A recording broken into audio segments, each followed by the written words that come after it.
Hello friends, मैं दीपेश एक बार फिर आपका स्वागत करता हूं आपके अपने चैनल करियर पॉइंट एजुकेशन में। आज का हमारा टॉपिक है इंडियन जियोग्राफी का इंडियन सॉइल, यानी आज हम बात करेंगे भारत की मिट्टी के बारे में कि किस क्षेत्र में कौन सी मिट्टी पाई जाती है, उसके कौन कौन से फीचर हैं। तो चलिए आगे बढ़ते हैं डी क्लास की ओर।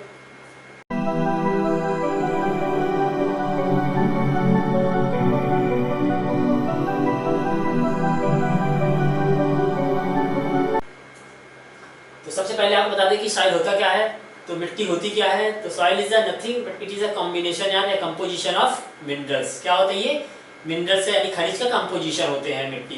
क्लियर? और फॉर्मेशन इस तरह से होता है due to weathering of rocks, यानी कि क्या चट्टानों के अपरदन से ही मिट्टी का निर्माण होता है।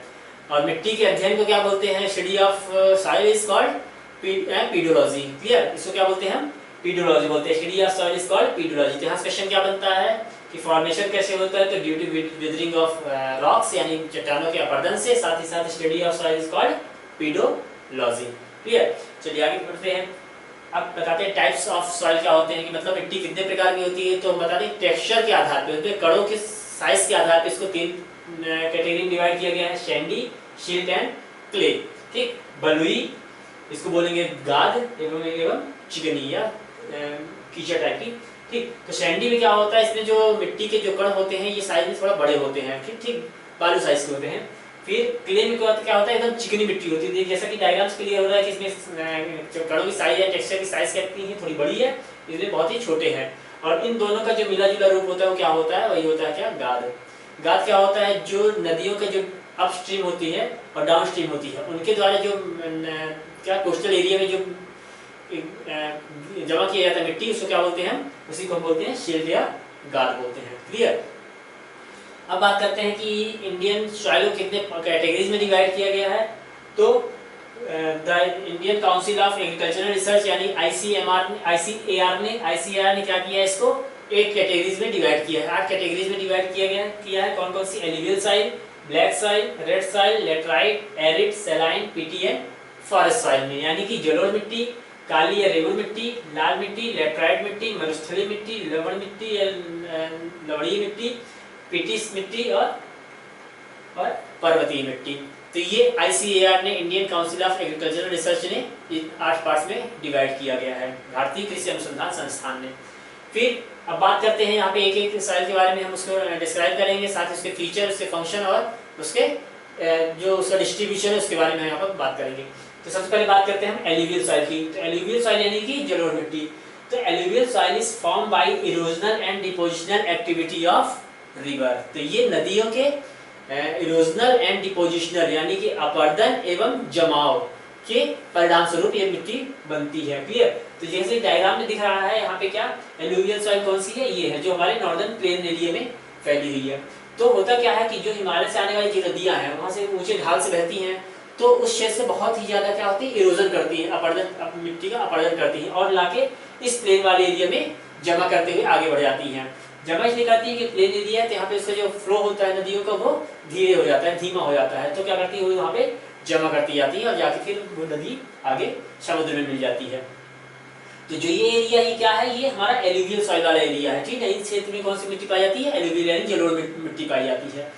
तो alluvial soil is formed by erosional and depositional activity of river. तो बताया कि इरोजनल और डिपोजिशनल एक्टिविटी का क्या होता है? रिजल्ट होता है। Alluvial soil are transported and deposited by the river stream. क्या किया जाता है? इसके द्वारा लाई जाती है रिवर स्ट्रीम के द्वारा और डिपॉजिट की जाती है। Alluvial soil cover about 40% of total area of India. तो पूरे भारत के एरिया का लगभग 40% हिस्से में क्या है? एलुवियल सॉइल यानी कि जलोढ़ मिट्टी पाई जाती है। फिर in the upper and middle Ganga plain, 2 different types of alluvial soil have developed. That means there are 2 types of alluvial soil called क्या? खादर एंड बांगर। तो बता दिए आपको कि जैसे कि मान लीजिए नदी है, ये क्या है? नदी का फ्लो है। क्लियर? तो जो गर्मी का सीजन होता है उसमें नदियों की जो चौड़ाई होती है, पानी कम होने का क्या होती है? श्रिंक हो जाती है, कम हो जाती है। फिर क्या करती है? वहाँ पे फ्लो भी उसका धीरे रहता है। फिर होता क्या है कि जैसे जैसे बारिश का सीजन आता है, रेनी सीजन आता है, तो नदियों की चौड़ाई भी क्या होती है? बढ़ जाती है। और जब ऊपर से पानी, जो पर्वतीय क्षेत्र से पानी जब तेजी से बहता है तो क्या करता है? वो इरोजन करता है। इरोजन करने के साथ साथ अपने पास साथ में क्या करता है? ये मिट्टी को बहा कर लाता है। बहा कर लाने के बाद जब वो प्लेन एरिया में पहुंचता है तो वहाँ पे क्या करती है, जो भी इरोजन किया था उसको क्या करती है उस एरिया में डिपॉजिट करने लगती है, वहाँ पे वो जमा करती जाती है। तो जब प्लेन वाले एरिया में आती है फिर क्या करती है, साथ में लाएगी इरोजनल सॉइल को क्या करती है वो वहाँ पे डिपॉजिट कर देती है, छोड़ देती है। तो होता क्या है कि जो कोई प्लेन था उसकी जो ऊपर वाली लेयर थी, जो नई मिट्टी आ गई किसी जो प्लेन में, जो नए स्ट्रीम के द्वारा यानी फ्लो के नदी के द्वारा जो लाई जो नई मिट्टी थी वो जमा हो गई। तो जो सबसे ऊपरी परत है यानी नई मिट्टी है, न्यू एलुवियल, उसको हम क्या बोल रहे हैं यहाँ पे, खादर बोल रहे हैं। क्लियर।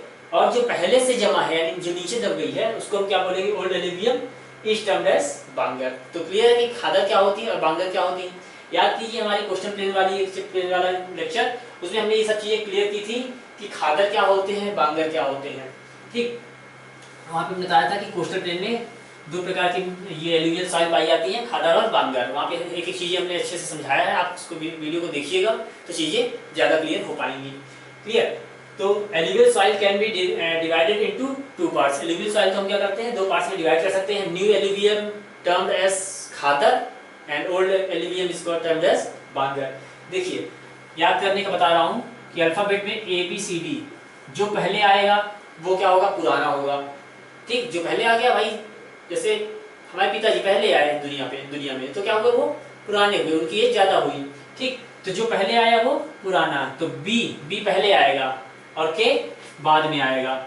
तो B for bhangar, bhangar is old alluvium. Clear, old, and K is khadar, khadar is a new alluvium. Clear. तो ये याद करने की ट्रिक है कि नई एलुवियम क्या होती है और ओल्ड एलुवियम क्या कहलाती है। फिर कौन कौन सी यहाँ पे हम फसल पैदा कर सकते हैं, तो वीट, राइस, मेज, sugarcane, pulse and oil seed. गेहूं, चावल, मक्का, गन्ना, दाल और तिलहन, इन फसलों को हम क्या कर सकते हैं, यहाँ पे पैदा कर सकते हैं। साथ ही साथ यहाँ पे बता दें कि इसमें यहाँ की मिट्टी में पोटास की मात्रा ज्यादा होती है, फास्फोरस की मात्रा कम होती है। इस मिट्टी में क्या होती है, एलुवियल सॉइल में क्या होती है, पोटास की मात्रा ज्यादा होती है और फास्फोरस की मात्रा कम होती है। इसलिए बता दें कि ये मिट्टी होती है क्या होती है, हाईली फर्टाइल होती है, उच्च पैदावार, यानी उच्च क्या बोलेंगे फर्टाइल को, फर्टाइल होती है, उर्वरा क्षमता इसकी होती है वो क्या होती है, ज्यादा होती है। क्लियर। तो ये थी हमारी एलुवियल सॉइल। साथ ही साथ एक चीज और बता दें कि ये किस किस क्षेत्र में पाई जाती है। तो देखिए ये एलुवियल सॉइल वाला एरिया है, ये एरिया क्या है, एलुवियल सॉइल वाला है। तो यहाँ पे क्या है, पंजाब, राजस्थान, उत्तराखंड, फिर ये एरिया क्या है, उत्तर प्रदेश, बिहार आ गया बिहार, फिर वेस्ट बंगाल वाला एरिया, ये वेस्ट बंगाल वाला एरिया, वेस्ट बंगाल, और आगे आके असम, और असम के बाद ये उड़ीसा। तो पंजाब, उत्तराखंड, हरियाणा, वो सॉरी राजस्थान, फिर उत्तर प्रदेश, बिहार, पश्चिम बंगाल, असम और उड़ीसा। साथ ही साथ ये कोस्टल प्लेन वाले एरिया है ना, कोस्टल प्लेन वाले एरिया जो है, ईस्टर्न घाट जो है, उसमें भी क्या होती है, एलुवियल सॉइल पाई जाती है। क्लियर। चलिए आगे बढ़ते हैं, नेक्स्ट देखते हैं ब्लैक सॉइल को। तो black soil also known as regur soil, इसको हम क्या बोलते हैं, रेगुर सॉइल भी बोलते हैं। साथ ही regur means cotton, so as black soil also called cotton soil. Clear. Regur मतलब क्या होता है, कॉटन होता है, इसलिए इसको क्या बोलते हैं, कॉटन सॉइल भी बोल सकते हैं, किसको, ब्लैक सॉइल को। ठीक। Best soil for cotton cultivation, तो ये जो काली मिट्टी होती है, ब्लैक सॉइल होती है, वो क्या होती है, कॉटन कल्टीवेशन यानी कॉटन की पैदावार के लिए क्या होती है, उसकी खेती के लिए अच्छी होती है, बेस्ट मानी जाती है। परीक्षा क्वेश्चन आता है कि कपास की खेती के लिए उपयुक्त मिट्टी कौन सी है, तो कौन सी है, काली मिट्टी है, ब्लैक सॉइल है। Clear. Most of the Deccan is occupied by black soil. याद कीजिए हमारी फिर से कौन सी क्लास, जहाँ पे हमने बताया था प्रायद्वीपीय पठार की बात बताई थी, डेक्कन प्लेट्यू पढ़ाया था। वहाँ पे हमने बताया था कि ये डेक्कन प्लेट्यू वाला एरिया है वो किससे, बसाल्ट चट्टान से, बसाल्ट रॉक से बनी हुई है, और वो बसाल्ट रॉक का जब इरोजन होता है तो उससे क्या बनती है, काली मिट्टी या ब्लैक सॉइल बनती है। ये सब चीजें हमने बताई है, आप उसको मेरा वीडियो लेक्चर देखिएगा, चीजें ज्यादा क्लियर हो पाएंगी। Most of the Deccan is occupied by black soil. तो ये जो हमारा जो डेक्कन प्लेट्यू वाला एरिया है, प्रायद्वीपीय पठार वाला एरिया है, डेक्कन का पठार। ठीक। तो ये क्या है, ये क्या कहलाती है, ब्लैक सॉइल से बनी हुई है। Clear. High water retaining capacity, और इसमें क्या होती है, पानी को रखने की, पानी को सहने की क्षमता ज्यादा होती है। ठीक है, ज्यादा देर तक ज्यादा पानी को अवशोषित कर सकता है। क्लियर। फिर black colour of this soil is attributed to the presence of titaniferous magnetite. तो जो हमारी ब्लैक सॉइल होती है उसका काला रंग, जो रंग काला होता है, काले कलर का होता है, उसका क्या कलर, वो क्यों होता है? तो क्यों होता है? टिटेनिफेरस मैग्नेटाइट के कारण होता है, Fe+Mg। इसके कारण क्या होता है, हमारा जो ब्लैक सॉइल होती है वो क्या होती है, कलर में ब्लैक कलर की होती है। Clear? They swell and become sticky. ठीक, क्या होती है ये? फूल फैलती है और साथ ही साथ बहुत ही चिकनी चिपकाऊ टाइप की हो जाती है जब वो गीली होती है, और सिकुड़ती है जब वो सूखती है। तो वही लिखा है, they swell and become sticky when wet and shrink when dried. जब सूखती है तो क्या होती है, वो श्रिंक होती है। इसी कारण जब ये गर्मियों के सीजन में देखा होगा, काली मिट्टी में क्या होते हैं, बड़े बड़े दरार पड़ जाते हैं। तो क्या होती है, जब सूखती है तो क्या होती है, श्रिंक होती है। श्रिंक होने का उसमें दरार पड़ जाते हैं। क्लियर? अब रिच इन, अब देखते हैं इसमें सबसे ज्यादा मात्रा किसकी पाई जाती है? तो iron, lime, calcium, potassium, aluminium और मैग्नीशियम, इनकी क्या होती है, मात्रा ज्यादा पाई जाती है। किसकी? आयरन की, लाइम, कैल्शियम, पोटेशियम, एल्यूमिनियम और मैग्नीशियम की मात्रा ज्यादा पाई जाती है, और नाइट्रोजन और फास्फोरस की मात्रा कम पाई जाती है। ऑर्गेनिक मैटर, तो नाइट्रोजन, फास्फोरस और ऑर्गेनिक मैटर की मात्रा इसमें क्या होती है, कम पाई जाती है। किसमें? ब्लैक सॉइल में। तो हमने बताया कि मोस्टली जितनी भी सॉइल होगी उसमें किसकी, नाइट्रोजन और फास्फोरस की मात्रा कम पाई जाती है। इसलिए क्या होता है, आपने देखा होगा जो फार्मर होते हैं वो एक क्या करते हैं, फर्टिलाइजर यूज करते हैं, इसको बोलते हैं यूरिया। तो उसमें लिखा होता है क्या, एनपीके। उसमें क्या होता है, एनपीके। तो ये एनपीके क्या होते हैं, नाइट्रोजन, फास्फोरस और पोटेशियम। तो इन्हीं की मात्रा को बढ़ाने के लिए क्या करते हैं, वो फर्टिलाइजर का यूज करते हैं। क्लियर? तो और कलर कैसा होता है, ब्लैक सॉइल का कलर कैसा होता है? तो डीप ब्लैक टू ग्रे। तो कलर कैसा होता है, डीप ब्लैक टू ग्रे। और टेक्सचर कैसा होता है, क्लेई होता है। बहुत ही चिकनी मिट्टी होती है इसके जो कणक होते हैं बहुत ही चिकने होते हैं। क्लियर? अब देखते हैं कि किस क्षेत्र में पाई जाती है, कौन सी हमारी ब्लैक सॉइल। तो एक your black soil form by basalt rock. अभी हमने बताया था कि जो हमारा दक्कन का पठार है, दक्कन प्लेट्यू है, तो इस क्षेत्र में क्या होती है, ये बसाल्ट रॉक से बनी है, जिसके इरोजन से ही बनता है क्या, हमारा ब्लैक सॉइल। तो इसी लिखा हुआ है black soil form by basalt rock. Distribution देखें तो देखिए ये, ठीक, तो राजस्थान वाला एरिया, इधर मध्य प्रदेश का एरिया, पूरा महाराष्ट्र, फिर कर्नाटक वाला, इधर उड़ीसा वाला क्षेत्र, ठीक है, आंध्र प्रदेश वाला एरिया। तो ये सब क्या है, ये हमारे ब्लैक सॉइल वाला एरिया है। क्लियर?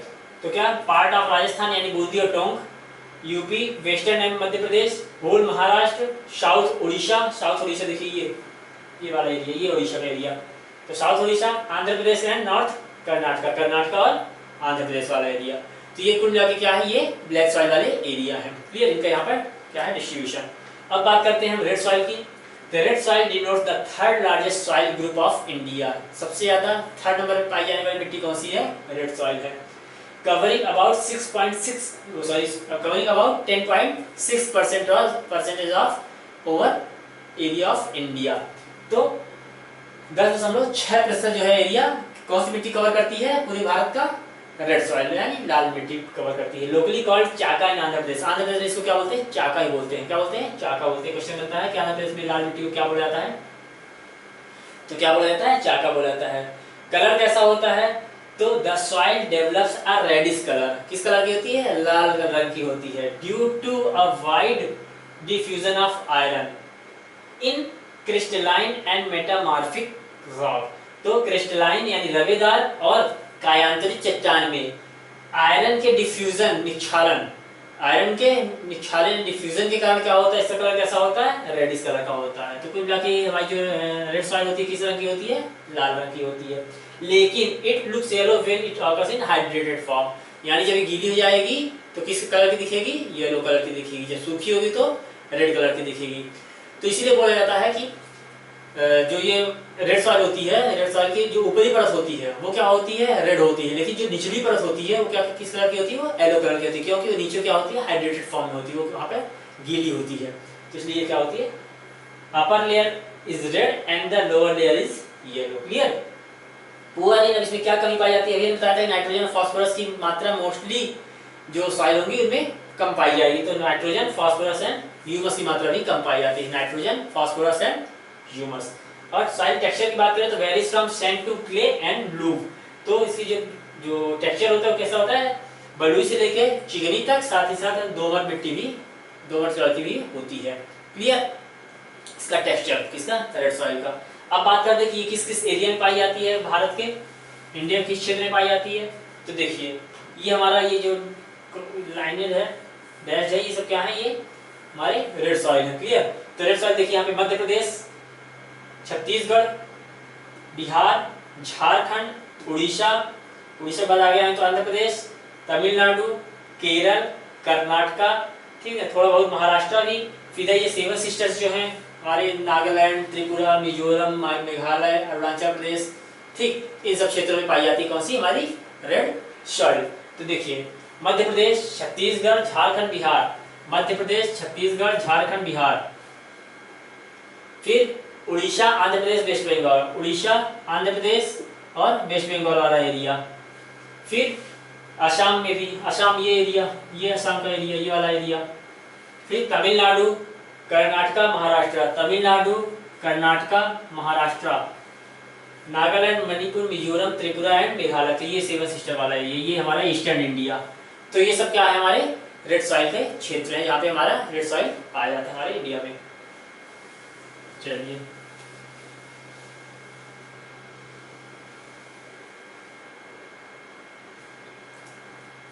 अब इसके लिए सुटेबल क्रॉप्स कौन कौन सी फसलें हमारे रेड सॉइल में हो सकती हैं। तो देखिए in place where irrigation facilities are available, जहाँ पर क्या है सिंचाई की सुविधा उपलब्ध है, वहां पर कौन सी हम लगा सकते हैं, गेहूं, वीट, कॉटन यानी कपास, पल्सेस दाल, टोबैको तंबाकू, मिलेट्स यानी बाजरा, ऑयल सीड्स तिलहन, पोटैटो आलू, मेज मक्का और ग्राउंडनट मूंगफली। तो ये फसल कौन सी हैं जो कि हमारे रेड सॉइल में हो सकते हैं, लेकिन वहाँ पर क्या कंपलसरी है कि वहाँ पर सिंचाई की सुविधा होनी चाहिए, वहाँ पर फैसिलिटी ऑफ इरिगेशन होना कंपलसरी है। क्लियर, चलिए आगे बढ़ते हैं।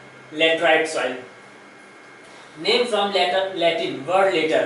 तो ये जो नेम है इसका लेटराइट का, वो किससे बना है, लैटिन वर्ड लेटर से बना हुआ है, जिसका अर्थ होता है ब्रिक्स यानी ईंट। तो become so soft when wet and so hard when dried. तो ये लेटराइट मिट्टी जो होती है ये लैटिन वर्ड्स लेटर से बना है, जिसका अर्थ होता है ब्रिक्स, और ये जब सूखती है तो बहुत ही ज्यादा सॉफ्ट हो जाती है, और जब गीली होती है तो बहुत ही ज्यादा हार्ड होती है। कौन सी, लेटराइट मिट्टी। इन the area of high temperature and high rainfall. ये मिट्टी कहाँ पाई जाती है, तो हाई टेम्परेचर वाले एरिया में या फिर बहुत ज्यादा रेनफॉल वाले एरिया में, जहाँ बहुत ज्यादा टेम्परेचर होता है या फिर बहुत ज्यादा बारिश होती है। These are the result of intense bleaching due to tropical rains, यानी उष्णकटिबंधीय वर्षा के तीव्र निक्षालन का परिणाम होती है, ठीक ना। यानी उष्णकटिबंधीय वर्षा जहाँ पर होती है वहाँ पे क्या होते हैं, जो इरोजन्स होते हैं उसके कारण कौन सी मिट्टी बनती है, हमारी लेटराइट मिट्टी बनती है। Clear, with rain lime and silica are leached away. बारिश में क्या होता है कि लाइम और सिलिका उससे बाहर हो जाते हैं, साथ ही साथ आयरन ऑक्साइड और एल्यूमिनियम कंपाउंड उसमें शेष रह जाते हैं। यानी बारिश में क्या होता है, इससे लाइम और सिलिका तो निकल जाते हैं, लेकिन आयरन ऑक्साइड और एल्यूमिनियम कंपाउंड इसमें शेष रहते हैं, इसमें हमारे लेटराइट सॉइल में। Humus content of the soil is removed fast by bacteria that thrives well in high temperature. High temperature में जो बैक्टीरिया पैदा होते हैं वो क्या करते हैं, इस लेटराइट मिट्टी के ह्यूमस को भी खत्म कर देते हैं। क्लियर, तो ये जो मिट्टी होती है यह फर्टाइल नहीं होती है, इसमें हमको पैदावार करने के लिए फर्टिलाइजर का यूज करना कंपलसरी है, अदरवाइज हम यहाँ पे कोई भी क्रॉप्स का प्रोडक्शन नहीं कर पाएंगे। एरिया देख रहे हैं, the laterite soil are commonly found in Karnataka, Kerala, Tamil Nadu, Madhya Pradesh and hilly areas. तो कुल मिला के जो उच्च भूमियां होती हैं, वहां पर हमारी कौन सी पाई जाती है, लेटराइट मिट्टी। तो देखिए कहाँ पे, कर्नाटका, हमने बताया कि ये जो उच्च भूमियां हैं ये बीच में कर्नाटका, केरला, ठीक, तमिलनाडु में इसी प्रकार से ये जो उच्च भूमियां हैं ये सब क्या है, ठीक, मध्य प्रदेश ये एरिया, ठीक, और हिली एरिया ऑफ उड़ीसा, तो कुल मिला के ऐसे क्षेत्र जो कि उच्च भूमियां हैं, जो जमीन नॉर्मल से प्लेन से क्या ऊपर उठे हुए स्पेस होते हैं, क्षेत्र होते हैं, वहां पर क्या पाई जाती है, लेटराइट मिट्टी पाई जाती है। क्लियर है। अब बात करते हैं सॉइल कलर की, तो रेडिश ब्राउन कलर की, ठीक ना, ये रेडिश ब्राउन कलर की होती है in colour due to the presence of iron oxide. Iron oxide के कारण क्या होता है, इसका कलर कैसा होता है, रेडिश ब्राउन। अभी हमने रेड सॉइल में बताया था कि आयरन का क्या होता है, तो उसमें बहुत ज्यादा क्या निक्षारण होता है, तो उससे कहा क्या होता है, उसका कलर रेड कलर का होता है। इसी प्रकार से हमें क्या होता है, आयरन ऑक्साइड के कारण इसका कलर कैसा होता है, रेडिश ब्राउन होता है। कौन सा, लेटराइट सॉइल का। ठीक, इसमें भी ऑर्गेनिक मैटर नाइट्रोजन फास्फोरस, अभी बताया था नाइट्रोजन फास्फोरस की कमी होगी ही, साथ ही साथ इसमें क्या कैल्शियम की भी कमी होती है। और ज्यादा क्या होता है, आयरन ऑक्साइड, जिसके कारण इसका रेडिश कलर होता है, और पोटास की मात्रा ज्यादा होती है। ये ही हमने बताया था अभी, किसमें, एलुवियल सॉइल में भी पोटास की मात्रा तो ज्यादा होती है, लेकिन हमारे नाइट्रोजन फास्फोरस की ज्यादा मात्रा कम होती है।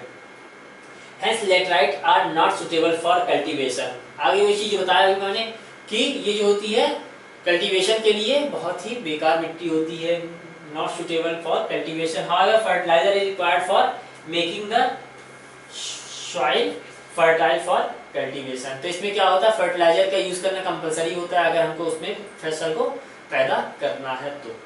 क्लियर। अब देखिए सुटेबल क्रॉप्स कौन कौन सी हैं, तो red laterite soil in Tamil Nadu,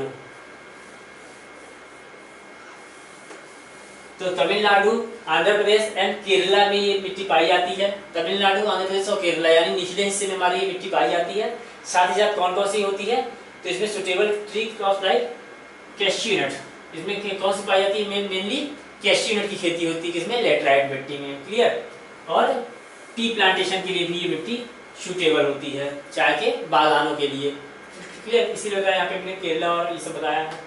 ठीक, तो ये जो मिट्टी होती है किसके लिए, एक तो कैश्यू नट काजू के लिए, और दूसरी चीज किसके लिए, टी प्लांटेशन के लिए, टी के चाय के बागानों के लिए क्या होती है, बहुत ही उपयुक्त मिट्टी होती है। एरिड या फिर डेजर्ट सॉइल्स को क्या बोलते हैं, मरुस्थलीय मृदा भी बोलते हैं। तो arid soil range from red to brown in colour, क्या ये लाल से भूरे तक कलर में हो पाई जाती है। कौन सी भाई, ये डेजर्ट सॉइल मरुस्थलीय है, यानी कि मरुस्थलीय एरिया में पाई जाती है। कहाँ भी मरुस्थल कहाँ है हमारे भारत का, राजस्थान में है, तो ये किस क्षेत्र में पाई जाती है, राजस्थान वाले क्षेत्र में पाई जाएगी। Clear. In some area the salt content is so high that the common salt is obtained by the evaporate in the saline water. तो जो हमारे जो नमकीन पानी होता है, इसमें क्या होता है, नमक की मात्रा बहुत ज्यादा होती है। तो नॉर्मली इसके पानी को इवेपोरेशन से, क्या इसके वाष्पीकरण से, इसमें हम साधारण नमक को भी प्राप्त कर सकते हैं। किससे, हमारे ये सलाइन वाटर से। तो in some areas the salt content is so high that the common salt is obtained while evaporating the saline water। तो उस क्षेत्र में जो मिट्टी होती है उसके पानी से पानी निकाल के उसको हम क्या कर सकते हैं, इवेपोरेट कर से उससे नमक को प्राप्त कर सकते हैं। इसमें कम क्या मात्रा में पाया जाता है, poor in moisture and humus. Moisture और ह्यूमस कम होता है, साथ ही नाइट्रोजन भी इनसफिशिएंट होता है। नाइट्रोजन होता है, नाइट्रोजन, पोटेशियम, इन सब की मात्रा क्या होगी, कम। फास्फोरस, इनकी मात्रा क्या कम पाई जाती है। तो किसकी किसकी, moisture and humus, nitrogen and the phosphate content is normal. Phosphate तो कम नॉर्मल पाया जाता है, लेकिन मॉइस्चर और ह्यूमस और साथ साथ नाइट्रोजन की मात्रा बहुत कम पाई जाती है। फिर बात करें इससे टेक्सचर की, Sandy and saline in nature, क्या होती है, बलुई एंड क्या सलाइन नेचर की होती है, यानी नमकीन। ठीक है, सैंडी यानी बलुई और नमकीन नेचर की ये होती है मिट्टी। अब ये these soils are very infertile। भाई नमक है तो क्या होगी, इनफर्टाइल होगी। क्लियर। इसमें फर्टाइल ये मिट्टी नहीं होगी, उपजाऊ मिट्टी नहीं होगी। किस क्षेत्र में पाई जाती है, ये देखिए ये वाला एरिया जो है, ये वाला जो एरिया है, ये क्या है हमारा, ये मिट्टी का एरिया है। तो these soils are very infertile in nature। It contains high level of gypsum, calcium carbonate and sodium। gypsum, calcium carbonate और gypsum पाया जाता है, जिसके कारण ये क्या होती है, बहुत ही ज्यादा इनफर्टाइल होती है। और एरिया क्या है हमारा, ये वेस्टर्न राजस्थान वाला एरिया जो है, वहाँ पर क्या पाया जाता है, ये एरिया हमारी ये डिजर्ट सॉइल पाई जाती है। क्लियर। अब बात करते हैं सलाइन सॉइल की, यानी कि लवणीय मृदा की। तो they are also known as usara है ना, तो उसको क्या बोलते हैं, ऊसर भी बोलते हैं। ऊसर सुना होगा आप लोगों ने, ये ऊसर मिट्टी है। तो क्या ऊसर सॉइल इसको बोलते हैं, हम इसको ही बोलते हैं, इसको सलाइन सॉइल्स को बोलते हैं। Various local names for saline soils are reh, kallar and Chopan, राखर, थूर, कर्ल। ये सब क्या है, इसके लोकल नाम है। ये अलग अलग क्षेत्र में अलग अलग नामों से जाना जाता है। जैसे हमारे क्षेत्र में इसको क्या बोलते हैं, ऊसर के नाम से जाना जाता है। तो they have more salt largely because the dry climate and poor drainage. तो ये जो मिट्टी होती है किसके कारण, ड्राई क्लाइमेट और पुअर ड्रेनेज के कारण मिट्टी बनती है। ठीक है, ये क्या, जहाँ पे क्लाइमेट बहुत शुष्क जलवायु में ये मिट्टी पाई जाती है, जहाँ की जलवायु बहुत ज़्यादा शुष्क होती है वहाँ पे ये मिट्टी पाई जाती है। This soils have developed in area with dry climatic condition, बताया कि वही शुष्क जलवायु जहाँ पे होगी वहीं पे इस मिट्टी का निर्माण होगा। इससे टेक्सचर कैसा होता है, सैंडी टू लूमी होता है, सैंडी टू लूमी इसका क्या होता है, टेक्सचर होता है। इसमें क्या ज़्यादा मात्रा में पाया जाता है, तो सोडियम, पोटेशियम, मैग्नीशियम, इसमें क्या पाया जाता है, ज़्यादा पाया जाता है, जिसके कारण क्या होती है, ये मिट्टी इनफर्टाइल होती है और वेजिटेशन के ग्रोथ के लिए, वेजिटेटिव ग्रोथ के लिए क्या होती है, रेस्पॉन्सिबल नहीं होती, मतलब उसके क्या करती है, सपोर्ट नहीं करती। तो किसी मात्रा ज़्यादा पाई जाती है, सोडियम, पोटेशियम एवं मैग्नीशियम की मात्रा ज़्यादा पाई जाती है, जिसके कारण ये वेजिटेटिव ग्रोथ को सपोर्ट नहीं करती है। और कम मात्रा में नाइट्रोजन और कैल्शियम की मात्रा कम पाई जाती है। अभी मैं फिर बताया थोड़ी देर पहले कि नाइट्रोजन, पोटेशियम, मैग्नीशियम, कैल्शियम, इन सब की मात्रा क्या मिट्टी में कम ज़्यादा हो सकती है, लेकिन पोटेशियम, नाइट्रोजन की मात्रा, मोस्टली नाइट्रोजन और पोटेशियम तो कम ही मिलेगा। ठीक, एरिया क्या है, वेस्टर्न गुजरात और deltas of eastern coast and the Sundarban area of waste Bengal, यानी कि हमारा जो गुजरात है और साथ ही साथ वेस्ट बंगाल की जो तटीय क्षेत्र है वहाँ पर ये मिट्टी पाई जाती है। कौन कौन सी फसल पैदा हो सकती है, तो इसमें कोकोनट ट्रीज की फसल के लिए क्या होती है, इसका ये उपयुक्त मिट्टी होती है, कौन सी, हमारी सलाइन मिट्टी।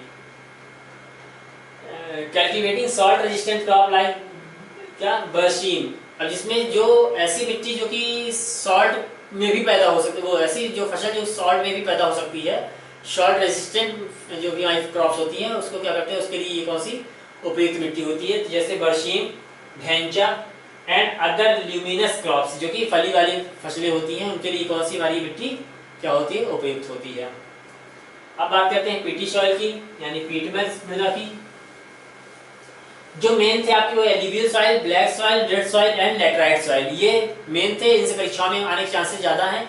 ये तो ठीक है, बहुत कम मात्रा में पाई जाती है, ये है तो मिट्टी इसके बारे में पढ़ना भी जरूरी है, लेकिन जो मेन इंपॉर्टेंट आपकी सॉइल्स हैं वो कौन सी, alluvial soil, black soil, red या येलो सॉइल और साथ ही साथ लैटराइट सॉइल। ठीक, तो चलिए देखते हैं पीटी सॉइल क्या होती है। They are found in the area of heavy rainfall and heavy humidity area, तो जहाँ पे ज़्यादा बारिश होती है, ज़्यादा नमी होती है, उस क्षेत्र में ये मिट्टी पाई जाती है और वेजिटेशन के लिए बहुत ही उपयुक्त मिट्टी होती है। वेजिटेशन होती ज़्यादा होगी तो वहाँ पे क्या होगा, वहाँ पे इनका नीचे दबेंगी भी ज़्यादा उनकी पत्तियाँ, यानी कुल मिला के ये जो ऑर्गेनिक मटेरियल्स होंगे वो ज़्यादा जमीन में पाई जाएंगी। तो कुल मिला के ये है कि यहाँ की मिट्टी में लगभग 40 से 50% तक ऑर्गेनिक मटेरियल्स पाए जाते हैं। Organic matters in these soils में go even up to 40-50%। Clear, यानी कि ये जो क्या है, high humidity and high rainfall वाले एरिया में ये मिट्टी पाई जाती है। कौन सी मिट्टी, पीटी मिट्टी, और ये क्या वेजिटेशन के लिए रिस्पॉन्सिबल होती है। क्लियर, सॉइल कलर कैसा होता है, तो इनका नॉर्मली है black in colour. These soils are normally heavy and black in colour. Black in colour क्यों, क्योंकि इसमें जैविक मटेरियल जो होते हैं, हमारे ऑर्गेनिक मैटर्स जो होते हैं वो पाए जाते हैं, इसलिए इसका कलर कैसा होता है, ब्लैक होता है। Rich in humus and organic content, humus simple बात है, ह्यूमिडिटी ज़्यादा वाले क्षेत्र में पाई जाती है, इसलिए यहाँ पे ह्यूमस ज़्यादा होगा। साथ ही साथ ऑर्गेनिक कंटेंट भी पाया जाता है, क्यों, क्योंकि यहाँ पे वेजिटेशन ज़्यादा होता है। These soils are generally acidic in nature, but somewhere या many places they are in alkaline also। हमारी ये नेचर में कैसा होता है, या तो ये अम्लीय भी होते हैं और क्षारीय भी होते हैं, कहीं मोस्टली तो एसिडिक होते हैं, लेकिन कहीं कहीं ये क्षारीय भी हैं। एरिया कौन कौन से है, northern plain of part of Bihar, southern part of Uttaranchal या Uttarakhand and coastal area of waste Bengal.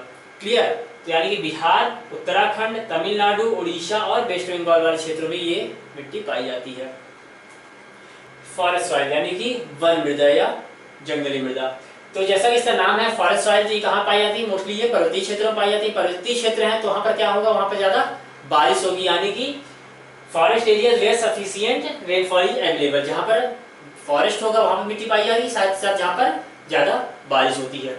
तो और ये स्ट्रक्चर और टेक्सचर इसका डिपेंड करता है कैसा, जैसा कि माउंटेनियस एरिया, जो माउंटेनियस एरिया होगा, पर्वतीय क्षेत्र होंगे, वहाँ का जैसा एनवायरनमेंट होगा उसके आधार पर इस मिट्टी का टेक्सचर भी डिपेंड करेगा। वहाँ पे कड़ों का साइज उस माउंटेन के एनवायरनमेंट पर ही डिपेंड करेगा। ठीक, फिर और कैसे होते हैं इनके, they are loamy and silty on valley side and coarse grained in upper slopes, और जो जो हमारे क्या लूमियन सिल्की साइज के होते हैं जो उनके टेक्सचर होता है, साथ ही साथ जो अपर स्लोप होते हैं, वहाँ पर क्या होते हैं, ये छोटे छोटे कणों के रूप में भी ये मिट्टी पाई जाती है। अब बात करते हैं कि मिट्टी में ज्यादा क्या पाया जाता है, तो कम क्या पाया जाता है, तो poor in potash, phosphorus and lime. Potash, phosphorus और लाइम यानी चूना की मात्रा कम पाई जाती है। और ये जो हमारे जंगली जो पहाड़ी एरिया है, पर्वतीय एरिया है, वनी एरिया जैसे Himalaya, Sahyadri, eastern Ghat and Terai region, ये मिट्टी कहाँ पाई जाती है, इन क्षेत्रों में पाई जाती है। तराई रीजन, हिमालय वाले क्षेत्रों में, सह्याद्री वाले क्षेत्र में, साथ ही साथ जो हमारा क्या है ईस्टर्न घाट है, वहाँ पर मिट्टी पाई जाती है। और इसमें कौन कौन सी फसल पैदा कर सकती है, तो ये हार्टिकल्चर एंड प्लांटेशन वाले जो क्रॉप्स होते हैं उनके लिए ज़्यादा उपयुक्त होती है, जैसे कि चाय, कॉफ़ी, स्पाइसेस, एप्पल, पीच, इन सब के लिए क्या होते हैं, ये मिट्टी ज़्यादा उपयुक्त होती है। Rice and wheat are grown in valleys, जो घाटी वाले क्षेत्र वहाँ पे भी चावल और गेहूँ भी पैदा होती है। Potatoes are grown in mostly all area, लेकिन आलू की जो पैदावार होती है मोस्टली हर एरिया में होती है।